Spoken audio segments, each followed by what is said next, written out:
Welcome back to my channel. আমি তো তোমরা কেমন আছো? ভালো আছো? আমিও ভালো আছি।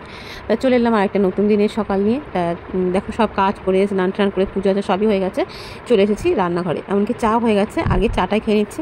তা আমিও খাই, যাদের যাদের চা খেতে ভালো লাগতে ইচ্ছা করছে তাড়াতাড়ি আমার ভিডিওটা দেখতে দেখতে চা বসিয়ে দাও, ততক্ষণে চা হয়ে কেন দিয়ে শুরুটাও চা দিয়ে শেষটাও চা দিয়ে, বুঝতে পারছো? তা চা তো খেয়ে নিয়েছি, এবার চলে এসেছি সকালবেলা টিফিন নিতে। অন্যান্য দিন তো মুড়ি বিস্কুটের সব খাই, তা আজকে কী মনে হলো যে একটুখানি অন্যরকম খেতে ইচ্ছা হলো, বুঝতে? তাই মেয়েকে বলেছিলাম, তাই দেখো ময়দাটা মেখে নিলাম, ময়দাটা মাখা হয়ে গেছে। আর মাখতে মাঝে তোমার সাথে কথা বলি যে তোমরা কে কে খাবে চলে আসো। আর এদিকে মেয়েকে বলেছিলাম আলু চচ্চড়ি বসিয়ে দিতে, মেয়ে এদিকে আলু চচ্চড়ি বসিয়ে দিয়েছিল।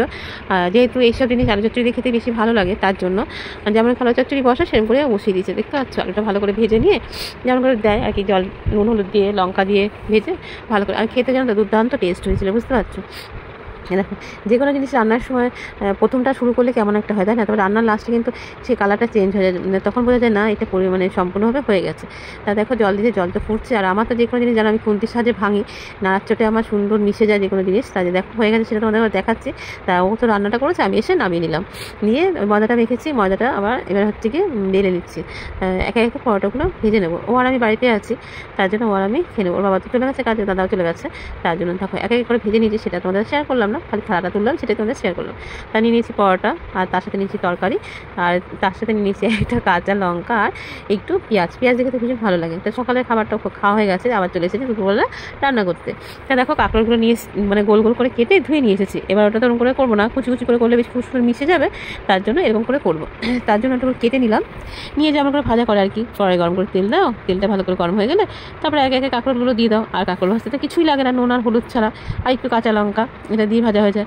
আর আমি শুনেছি জানো তো যে কাঁকরোল খাওয়া নাকি শরীরের পক্ষে খুবই উপকার, মানে কাঁকরোলটা একটা ভিটামিন, প্রত্যেকটা সবজিতে কিছু না কিছু উপকরণ আছে, তাই না? উপকার আছে আর কি, প্রত্যেকটা যে সবজি ঘুরিয়ে ফিরিয়ে খাওয়া ভালো। তা দেখো কাঁকরোল তো ভাজা হয়ে গেছে, কালারটা কি সুন্দর হয়েছে দেখতে পাচ্ছ। আর একদিকে ভাত বসিয়ে দিচ্ছি, আর কাঁকরোল তো নামিয়ে নিলাম। আর এদিকে আলু ভাজা করবো, তা ওই কড়াইতে কাঁকরোল ভাজার কড়াইতেই আলু ভাজা করবো। আলুটা কেটে নিয়েছি, আর আলু ভাজতে কী লাগে, আলু তো আমার প্রত্যেকদিন থাকে জানো, তাও করছি বলে তোমাদের সামনে তুলে ধরলাম, বুঝতে পারছো? এই দেখো নুন হলুদ দিয়ে আলুটা ভালো করে ভেজে নেবো। আর আলুটাও জানো তো অনেকটা কুচি কুচি করে কাটা হয়েছে। যে কোনো জিনিস দেখতে ভালো লাগে সেই জিনিসটা খেতেও বেশি ভালো লাগে, তাই না বলো? তা দেখেই বুঝতে পারছো যে কতটা কুচি কুচি করে কাটা। আর এরকম করে করলে না তেলটাও দেখবে একটু কম লাগে, তাই না? এই দেখো কথা বলতে বলতে আমার হচ্ছে গিয়ে আলু ভাজাটাও হয়ে গেছে। অবশ্যই ভয়েসটা পরে দিচ্ছি। আর একটা ভিডিও যদি অনেক মানে দেখাতেই থাকি সেই জিনিসটা খালি অনেকটা বড় হয়ে যাবে, তাই আমি চেষ্টা করি যেগুলো মানে পুরো রান্নাটা দেখানো পুরোটা দেখায়। আর আলু ভাজা তো কোনো ব্যাপার না, কাঁকরোল ভাজা, তার জন্য ওইটা অতটা ইয়ে করি না। তা দেখো আলুটা নামিয়ে নিয়ে ওপর থেকে পোস্ত ছড়িয়ে দিচ্ছি। আর আমি তো যে কোনো ভাজাভাজি করলে একটা থালার পাশেই রাখি পাশে পাশে, তাই একদিকে কাঁকরোল ভাজা একদিকে আলু ভাজা রেখে দিচ্ছি। আর এখানে দেখো সব রকম সবজি দিয়ে হবে বড়া, কত রকম সবজি আছে যা যা রান্না করছে সবই এর মধ্যে আছে, তার সাথে টমেটোটা বেশি আছে, বুঝতে পারছো? সব হাত দিয়ে মেখে নিয়েছি। আবার ওই দেখো আমি কিন্তু একই কড়াইতে রান্না করছি, ঠিক আছে? কাঁকরোল ভাজা আলু ভাজা হয়ে গেছে, ওই কড়াইতে আবার তেল দিয়ে এই বড়াটা ভেজে নিচ্ছি। এই দেখো তা বড়াটা এতটা বড় আমার একবারে হয়নি, দুবার হয়েছে। তা একবার তো উল্টো পাল্টা ভেজে তুলে নিলাম, দেখতে দেখতে কি টেস্টি লাগছে। হ্যাঁ এরকমই হয়েছিল, খেতে তার থেকেও বেশি টেস্ট হয়েছিল জানো তো। মুখে দিলে কি সুন্দর একটা মচ একটা ভাব হচ্ছে, তখন দেখে ভালো লাগছে জানো তো। আর ডাল ভাতের সাথে এরকম বড়া থাকলে তো কোনো কথাই নেই, তাই না বলো? তাই দেখো একবার তুলে নিয়ে আমি আবার দিয়েছি, দুবার লেগেছে আমার। আর একবারে বেশি তেল দিইনি, কেন বলতো এই করে তেলে তো রান্না করবো, আর যদি বাসি তেল থাকে রয়ে যাবে, তার জন্য চেষ্টা করি যে প্রতিদিনেরটা প্রতিদিনই করে নিতে। তা দেখো বড়া তুলে নিলাম, তার সাথে ওই তেলের মধ্যে আবার শুকনো লঙ্কা তেজপাতা দিয়ে দিলাম, কিছুটা কালো জিরে। আর ছাঁচি কুমড়োটা ভালো করে ধুয়ে কেটে ওই যে গ্রেটার সাহায্যে কেটে নিয়েছি, তাতে আমার ভালো হয়, যাতে খেতেও ভালো লাগে, বেশি মিশে মিশে থাকে তো তার জন্য। তা দিয়ে দিলাম, আর তার সাথে নুন হলুদ তা দিয়ে দিলাম কাঁচা লঙ্কা। এটা খেতে আমার ভীষণই ভালো লাগে। গরমের দিনে যেমন এই ছাঁচি কুমড়ার বেগুনটা খাই, আর শীতের দিনে বেগুনটা খাই প্রচুর, দেখবে তোমরা। তা ছাঁচি কুমড়োটা তো হয়ে এসেছে, দিয়ে দিলাম চিনি। ধনেপাতা নেই, ধনেপাতা থাকলে খুবই ভালো হতো, জিনিসগুলো এই মানে টেস্ট যেন আরও মানে গন্ধেতেই যেন আরও বেশি খেতে বেশি ভালো লাগে, এরকম একটা ব্যাপার। কালার দেখে বুঝতেই পারছো হয়ে গেছে, এবার নামিয়ে নেবো। অনেকে মাছের মাথা দিয়েও সব ভালো লাগে, চিংড়ি মাছ দিয়েও ভালো লাগে, যখন যেরকম হয় পরিস্থিতি তখন সেরকম করি। তাই এই মুহূর্তে আমার কাছে এটা শুধুই আছে, তাই শুধুই রান্না করে নামালাম। কেমন হচ্ছে বলবে? হ্যাঁ এটা ধোয়া উঠছে দেখতে পাচ্ছ। ছাঁচি কুমড়ো তুলে নিয়ে ওই কড়াইতে আমি আবার তেল দিলাম, তেল দিয়ে আবার দিলাম জিরে শুকনো লঙ্কা তেজপাতা, একটু ফোড়নটা ভেজে নেবো। আর আমি জানো তো আজকে রান্না করবো আলু দিয়ে ডাল, খেতে যেমন টেস্টি হয় রান্না করতে খুব সুবিধা। দেখো একটা নিয়ে নিয়েছি আলু, কেটে নিয়েছি, মানে টমেটো দিয়ে ডাল করাই হয়, আজকে মনে হলো আলু দিয়ে করি। তা আলুটা একটু ভালো করে ভেজে নিলাম, তার মধ্যে দিলাম নুন, হলুদ আর লঙ্কা আর দিয়ে দেখো ডালটা ধুয়ে নিয়েছি। ডালটা তো আমি ধুয়ে ব্যবহার করি, তোমরা জানো। ডালটা নিয়ে নিচ্ছি। আর মুসুর ডালটা খুব একটা ভাজলে হবে না, একটু নাড়াচাড়া করে দিয়ে জল দিতে হবে, তাতে না ডালটা খুব সুন্দর সিদ্ধ হয়ে যায়।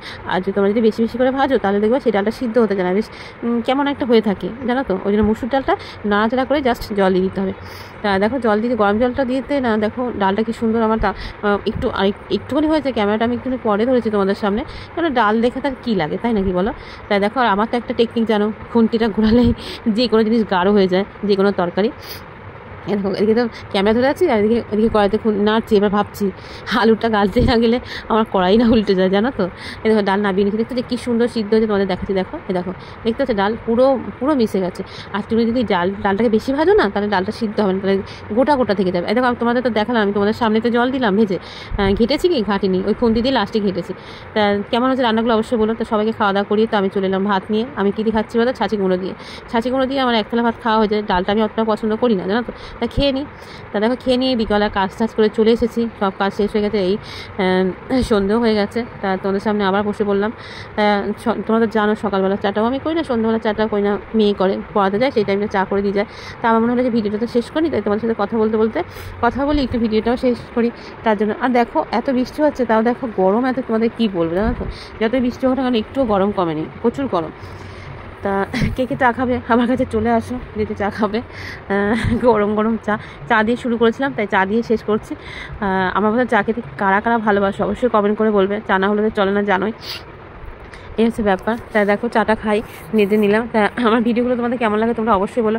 আমি জানি না, আমি যেমন ঘরোয়া মধ্যবিত্ত ঘরের একটা বউ, যেমন যা করি সেটাই তোমাদের সামনে তুলে ধরি, বুঝতে পারছো।